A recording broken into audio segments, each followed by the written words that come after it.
Hello, everybody. Welcome to Tennessee 101. My name's Jennifer Core. I'm the Executive Director of the Tennessee Historical Society. I'd like to go through a brief introduction here, and then we'll get our program started. Coming up in the month of March, we will have a presentation on the music business industry and people of color in the music business industry. And we're going to end this series in April with a really interesting session on Gil Scott-Heron. We'll have three special guests for that, including two people who knew Gil Scott-Heron in his youth. And you may not know this, but he did grow up in Jackson. To register for these programs, go to our website and go to the programs page, and you'll see the Tennessee 101 logo there. And then you can go pick out the programs that you'd like to join. You can also see our past programs there and watch videos of them if you manage to miss them. And here at the bottom, you can see where that video is and a link that will take you to more resources. If you have a question tonight, just drop it in the Q&A box, and my coworker Nikki Ward and I will be monitoring that. After Dr. Royster's presentation, we'll have a moment or two to discuss your questions.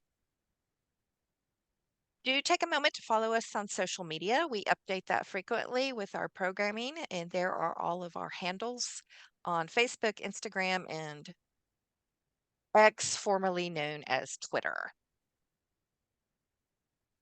We do want to thank Humanities Tennessee and the Tennessee Arts Commission for funding this programming. We would not be able to do it without their support. So a special thanks to our friends at these two worthy institutions. And with that, I'm going to turn it over to, well, let me introduce Dr. Sean Pitts. Sean is one of the co-conveners of our series. He is very involved with arts and material culture across the state. He helped found Arts in McNary in Selmer. And we were just talking earlier, he plays the drums, so he's a musician himself. And Sean is going to introduce us to Langston. Thanks, Jennifer. Happy Valentine's Day to everybody. Thanks for joining us on this day. We were just talking beforehand. This is our 14th session on Music 101. So I'm delighted to introduce Dr. Wilkins to you. Now, Langston Collins Wilkins is Assistant Professor of Folklore and African American Studies at the University of Wisconsin-Madison. His research interests include African American folk life, African American music, urban folklore, car culture, and public folklore. Dr. Wilkins received his PhD from Indiana University, Department of Folklore and Ethnomusicology in 2016. He also holds an MA in African American and African Diaspora Studies from Indiana University and a BA in English from the University of Texas at Austin. He's the author of Everybody Inherits the Hood, Place, Identity, and Hip Hop Heritage in Houston, and that explores the relationship between music creation, place, attachment, and local heritage within Houston, Texas hip hop music scene. Dr. Wilkins has a pretty deep connection to Tennessee. He was a former program officer for both Humanities Tennessee and a traditional arts specialist at Tennessee Arts Commission, which is how I got to know him. And I count Dr. Wilkins a dear friend, and I'm glad to introduce him to you tonight. And he's going to introduce you to our guest speaker. Thank you for that wonderful introduction, Sean. I appreciate it. Dr. Francesca T. Royster is professor of English at DePaul University in Chicago. She's written scholarly work on Shakespeare, Black lesbian country music fans, Prince, and Fela Kuti on Broadway, among many other topics. She is the author of the books Black Country Music, Listening for Revolutions, Choosing Family, a memoir of queer motherhood and Black resistance, Sounding Like No No, Queer Sounds and Eccentric Acts in the Post-Soul Era, and Becoming Cleopatra, the Shifting Image of an Icon, and of course, numerous other scholarly and creative essays. So welcome, Dr. Royster. I'll let you take it away. Thank you so much, Langston and Sean and Jennifer and Nikki, for all of your efforts. And I'm just really honored to be here to share a little bit about this book and the journey that it's taken me on. And I write it partly out of my experience, growing up in Nashville. but also being a Northerner, I'm from Chicago, and really this path of kind of claiming country music, country identity, even as a third generation country person. So, okay, I will jump right in. In my book, Black Country Music, Listening for Revolutions, I explore historic and contemporary Black country and country Dr. Royster, adjacent. I'm sorry to Yes. interrupt. Did you want to share your screen? Oh, yes, yes, yes. Okay, thank you. Yes, I can do that. Okay. Can everyone see Mary Clayton right now? All right, here we go. Yes, we can see her. Okay, maybe I will go to this slideshow. Thank you. Okay. All right. And I can make this smaller here. Hold on. Okay. All right. How does that look? Better? All right. Okay, so in Black country music, I explore historic and contemporary Black country and country adjacent artists who work within this space, sometimes on the margins, sometimes within the mainstream, to exercise Black freedom, creativity, and to set the record straight about country music's multiple and sometimes contentious musical origins, which include, despite its white image, African American, African, Latinx, Indigenous, Asian, and other roots and influences. So I opened the book by talking a little bit about going to the Windy City Smokeout, a country music and barbecue festival that happens in Chicago annually. And my first visit there was in 2014. And this was an act to me that was a dare, like where I felt honestly a kind of physical danger in being in being in a country space as a Black queer woman. So the visit was key to me in figuring out the stakes of writing a book on Black country music artists. After writing about post-soul eccentrics and disco and funk and other ways that Black music can be a space of claiming a critical space within the Black community in ways that are sometimes strange, queer, or unexpected. It brought home to me in a visceral way how musical spaces reflect the racial and gender dynamics that we see elsewhere in the culture. Here, in terms of country music space, this is a place patrolled still by white supremacy and by the implicit and sometimes explicit threat of racial violence. Okay, okay. Sorry, I'm just here for the barbecue. That's what Black person after Black person told me when I came up to ask them, what was it to be one of the few Black people at the Windy City Smokeout, a country music and barbecue fest in Chicago's West Loop, one Sunday afternoon in early July 2014. I located the smokeout by the smells, of course, rich hickory and maple, crisping pork and chicken, charcoal and pepper and tomatoes, and by the sound of the bass thumping down my chest, the sound that for me united the country rock pounding through the speakers with my own beloved genres of jazz and funk.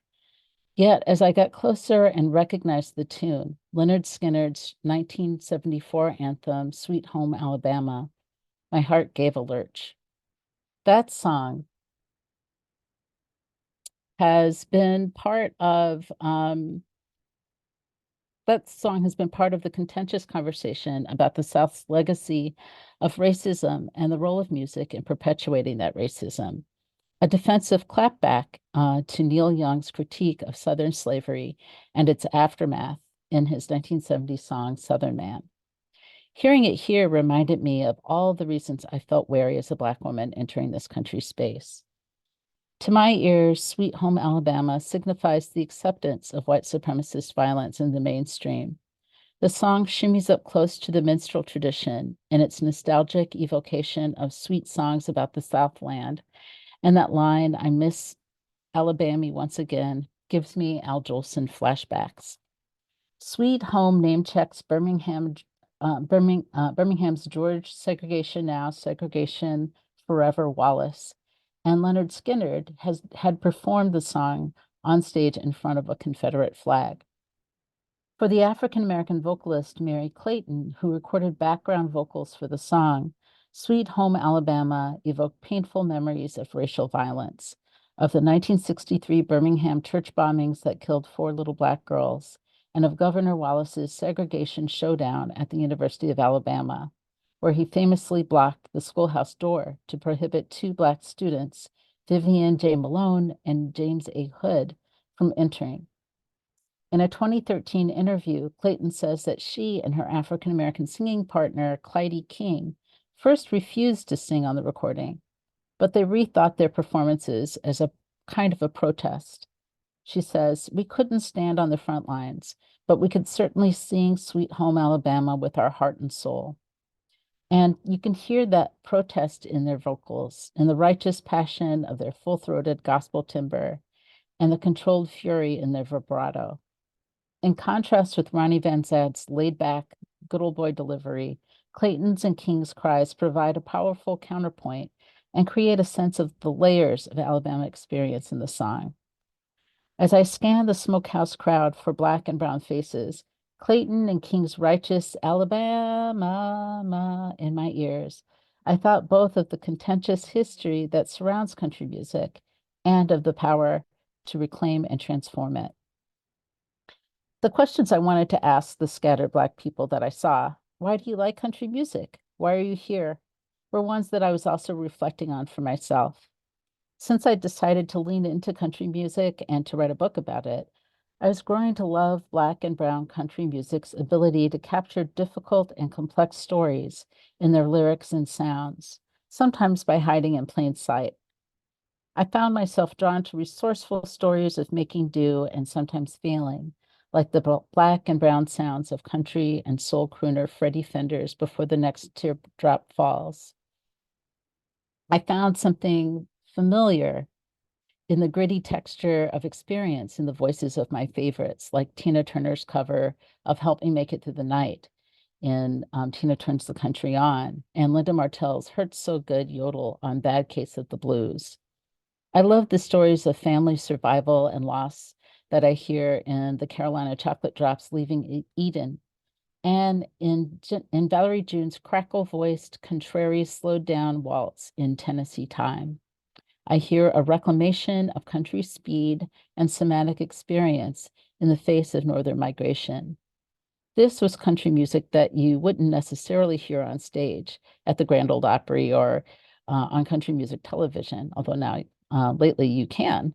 Some of these musicians wouldn't even call their music country music, though they are in conversation with country as a genre. This music shares common aesthetics with country music, together with soul, gospel, blues, and rhythm and blues. But when I first arrived at the smokehouse, I was so nervous that I sat in the car for several minutes before going in. It was my first country music fest, and I wasn't sure what or who I would encounter. The lineup was of all white musicians, with the exception of Chase Rice's multiracial backing band. Walking to the entrance, I hesitated as images of all white crowds waving Confederate flags, hopped up on Coors and loose meat sandwiches, two-stepped through my brain.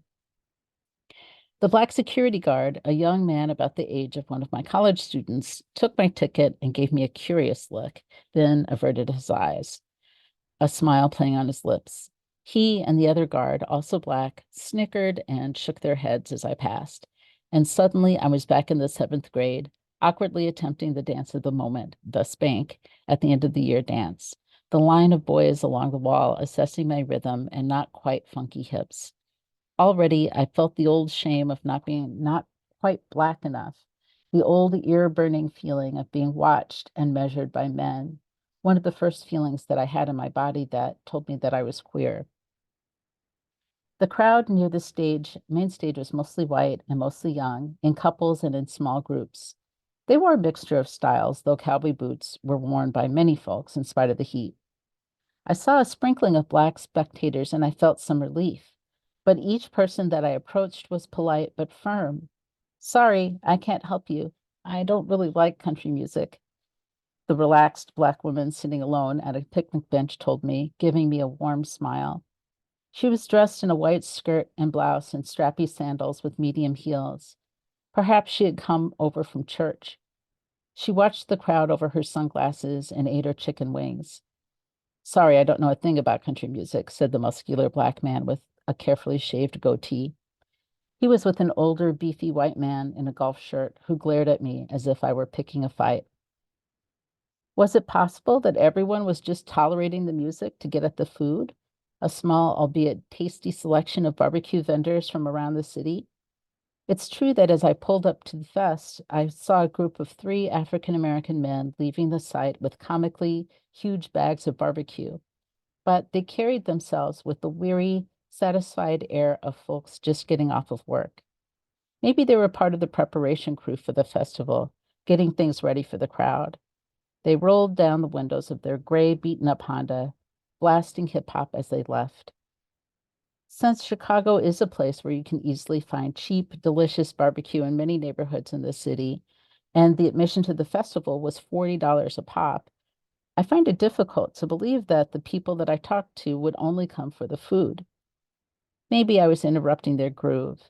The chance to sit outside on a hot, sunny day, one of the few in this unseasonably wet, gray summer, and enjoy their cue without interruption. Or maybe I was asking a fundamentally uncomfortable question, bringing to light an awkwardness that most of us, as we navigate white spaces, might try to ignore or suppress in order to enjoy ourselves.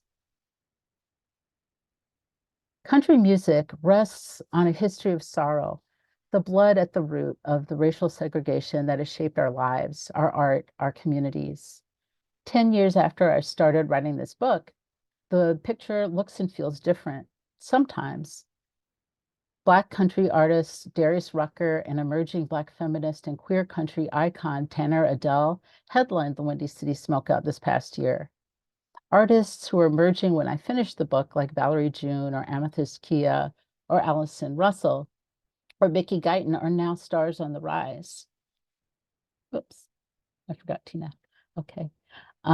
Collaborating with their artists in multiple genres, expanding their sounds, appearing in documentaries and scholarly studies, winning awards, and becoming activists on others' behalf, albeit some of that visibility and creative room has been under the aegis of Americana music, which still works as a kind of safety valve when the constraints of commercial country have seemed too high. A whole new crop of emerging country music artists of color are here and visible. And we can definitely claim Little Nas X as at least someone who visits country music. But I have to say, thanks in major part to the efforts of Rissy Palmer and Holly G, who have provided platforms, visibility, and financial support for emerging artists in this genre, including the Color Me Country Fund, the Color Me Country Incubator, the Black Opera Review. The ability to scale the still high walls of the country music industry has always been possible thanks to community support. Darius Rucker in interviews has described backstage advice sessions with Charley Pride before he passed, and Rhiannon Giddens' invitation to Allison Russell, Amethyst Kia, and Layla McCullough to join her on what would become the Songs of Our Native Daughters created needed community and creative confirmation and energized their solo careers.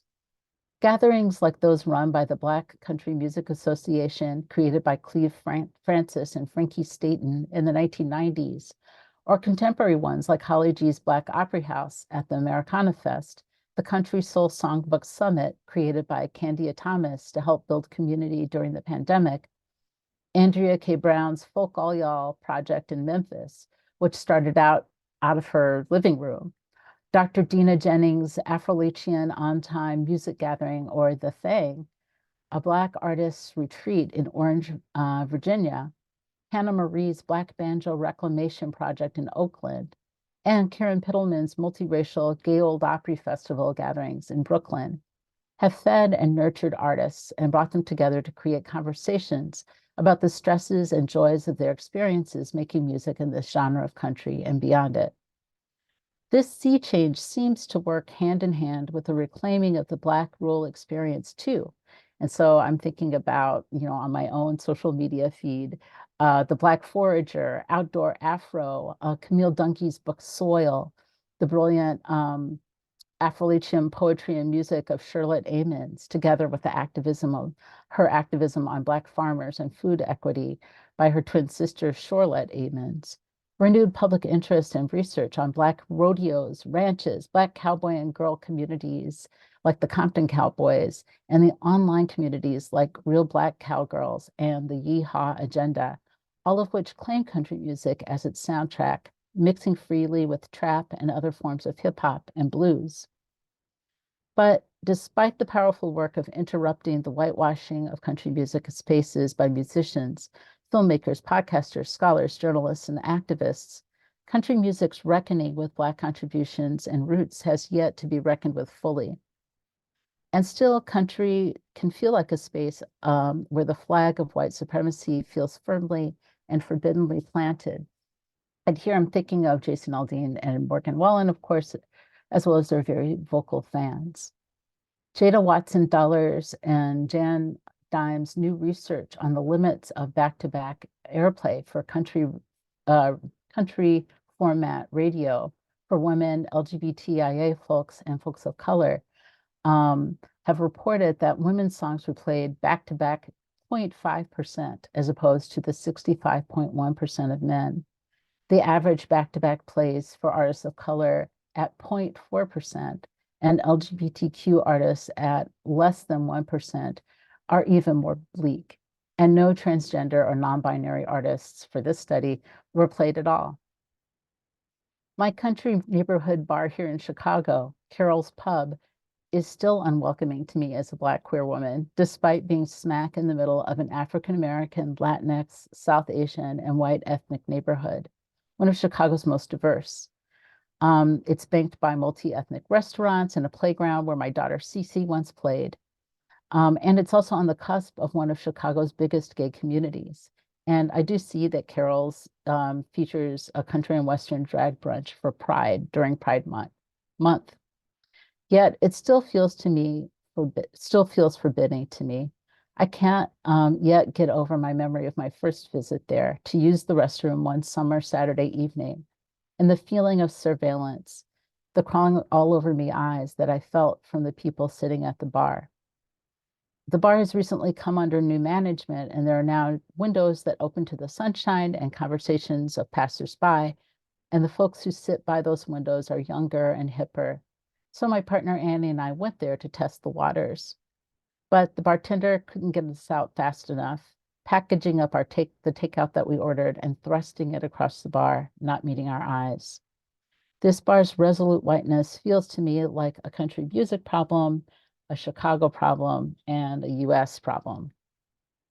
So I'm still left with the question of what to do and why to attempt to be part of country music spaces at all.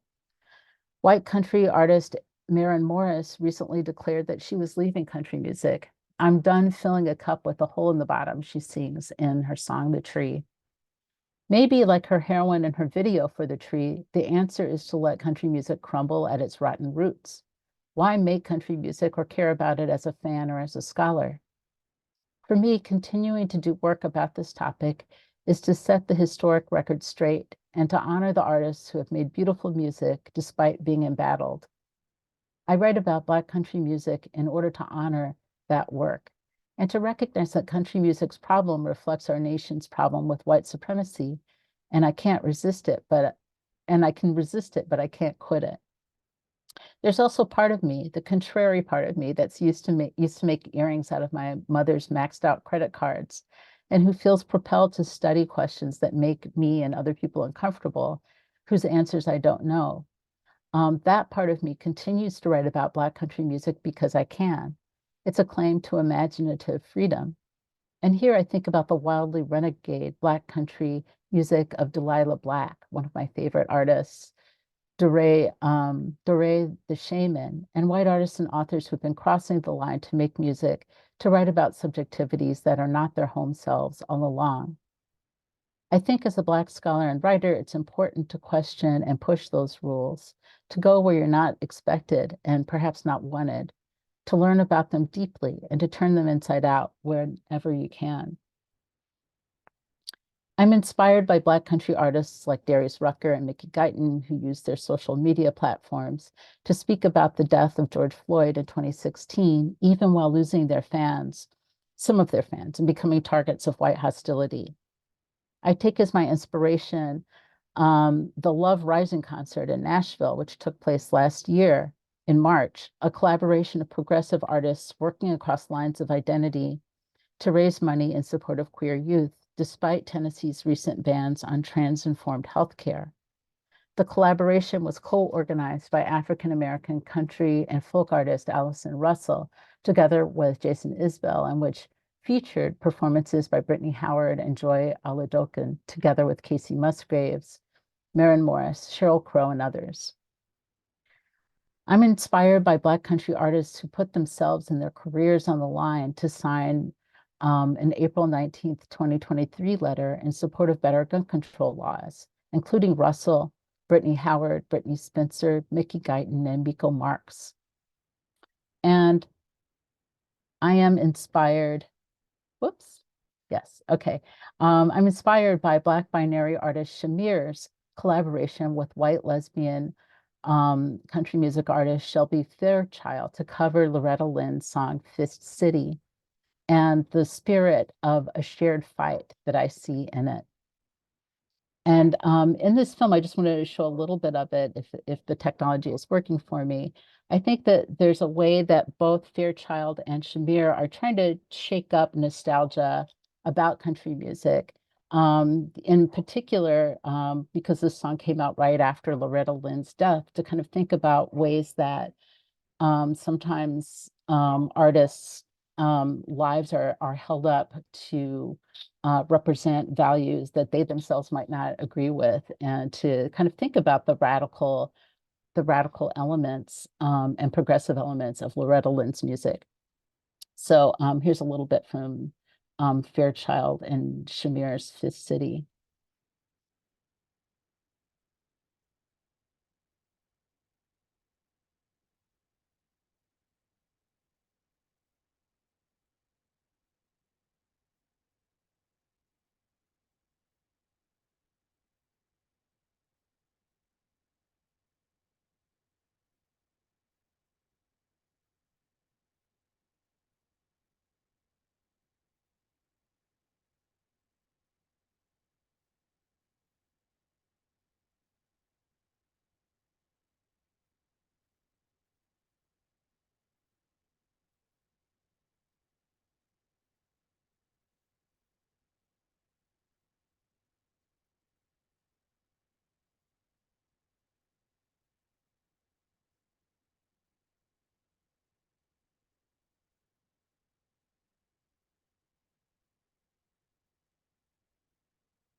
Okay, and actually I see that someone's hand came up. I hope that Yeah. didn't mean that the sound was bad. Is that what happened? So we couldn't actually hear that. I think Nikki's going to try to find it on YouTube. Sometimes Okay. when you join, you have to click something like when you join that you want to share audio or internal Oh, audio or something weird like that. So yes, what we'll yes, do yes. is we'll have Nikki look for it on YouTube, and if she can find it and play it with audio, we'll play it again towards the end. So if you just Okay. want to Oh, go I on. Sorry appreciate about that. that. Okay, no, no, no, that's okay. I suspected that was what was going on, and I'm sorry about that. So, okay, well, in that video, which you probably couldn't hear, but maybe you could see, um, Shamir and Fairchild are walking along Loretta Lynn's property and really, I think, kind of calling attention to the ways that the Loretta Lynn's home is often a pilgrimage site for fans of country music. And, I think by their presence there, they're really thinking about like, what is the vision and what's the cultural memory that we want to create? What's the future of country music and who should belong here? And I think those are really important questions. Okay, thank you. Thanks for Nikki for sharing the link, and maybe we can listen to it later, or you can also look it up and watch it. Okay, so making music and writing about it can be a space for collaboration, connection, and healing, to sing about the things that shake us to our core. Country music's future as a whole can model itself on the strategies that Black country and LGBTQIA artists are doing already, playing and listening around the corners, evolving an emergent strategy to shape a future that we're not guaranteed to be included in. To hear the future in Black country music, we have to sit with the fact that we don't have the world that we want yet. I keep thinking about Jose Esteban Munoz's description of a yearning for the world that we don't have yet, that defines queerness and queer creativity for him. You can hear this recognition in Darius Rucker's deferral of racial confrontation in Beers and Sunshine and in Charley Pride's diplomacy throughout his career. But you can also hear it in the demands of contemporary newer artists like Shamir and Fairchild, or in Delilah Black's demand for accountability, in the stubbornness of Mickey Guyton taking her neglected Black Like Me to the internet, or Russi Palmer and Miko Marx's new song and tour, Still Here. I hear as an emergent strategy Allison Russell's vision of resilience in her song Night Flyer. I'm the wounded bird, I'm the screaming hawk, I'm the one who can't be counted out. I'm the dove thrown into battle. I can roll and shake and rattle. I've learned from these Black country artists that diplomacy is not enough. These artists are planting themselves directly into the future and making a way out of no way. This includes also making a way for others as well, with money, venues, and artistic collaborations. For these musicians, the emergent strategies that I see include creating new worlds and nurturing new audiences, naming the truths of racism, sexism, and other forms of oppression that lead to healing, and collaborating on the edges of each other's battles. For fans, and I'll include myself there, we might think about emergent strategies that can include listening forwards, backwards, and sideways in time. This can include listening beyond the radio to include artist-curated sites like Bandcamp and smaller festivals, to include those outside of the United States, taking music lessons and learning histories that reflect country music's Creole origins, including African-American, Latinx, Native American, and Native Hawaiian cultures. For scholars, we have to always still ask the other question, modeling for our students despite sometimes being dismissed, or the difficulty of finding readers or spaces for our work. Naming the elephants, offering up different routes and roots that have brought us to the present. Wrestling with the limits of genre and fears of change out loud. Recognizing our politicized and often vulnerable positions as scholars and offering to help, creating when needed. And some part of this wrestling with the past and the problems that we are still with might also be accompanied by grief for the future that we don't have yet. We might have sorrow that the music that we love has a history that's steeped in violence and blood, as Chris, one of my banjo teachers at the Old Town School of Folk, once said. But that sorrow can also be shared collectively, and the limits that we've been taught can be a site for new understanding. As Adrienne Marie Brown writes in her book, Emergent Strategies, Shaping Change, Changing Worlds, she writes, remember you are water. Of course you leave salt trails. Of course you're crying. If there happens to be a multitude of griefs upon you, individual and collective, or fast and slow, or small and large, add equal parts of these considerations. But the broken heart can cover more territory. that perhaps love can only be as large as grief demands, that grief is the growing up of the heart that bursts boundaries like an old skin or a finished life, that the sacred comes from limitations. And just as a kind of coda, I want to note that we find ourselves in an exciting moment of potential change within country music, within the recognition of Black contributions to country music, and sparked by Beyonce's new songs that just dropped a few days ago during Super Bowl Sunday.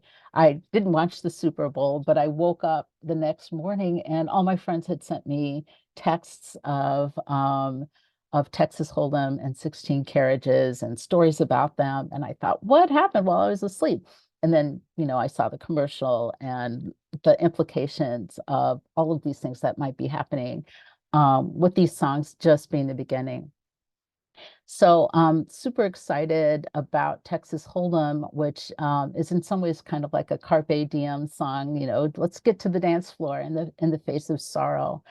But I think the fact that Beyonce has included Rhiannon Giddens, who's like a musician, scholar, and someone who has really asked difficult questions about country music's history, including her as a musician on banjo and viola, is a brilliant and just really historically layered move. The song evokes everyday spaces of gathering, dive bars, and basement parties with red cups of beer. But it's also a testimony of the extraordinary that Beyonce represents, her ability to create superstar heat waves and tornadoes of adoration, speculation, and chatter. And then the second song, 16 Carriages, combines personal storytelling as well as traditional country music and country gospel iconography. And when I was thinking about the images in 16 Carriages, the long back roads, the sunset, the sense of kind of a weary journey, I thought about country gospel songs like Long Black Train, Three Wooden Crosses, even Johnny Cash's Sunday Morning Coming Down, as well as Black freedom songs like the Sword and Shield. And the delivery is definitely like bringing together pop and Black gospel style, which artists like Mavis Staples have reminded us they don't have to be separate worlds. And I think Beyonce is also reminding us of that. So in these songs, we see Beyonce put into action country music storytelling, intimacy, as well as the ability to get us on the dance floor. I think it's an amazing sign of new possibilities for making music and making new fans of this genre, as well as to engage past histories of creativity.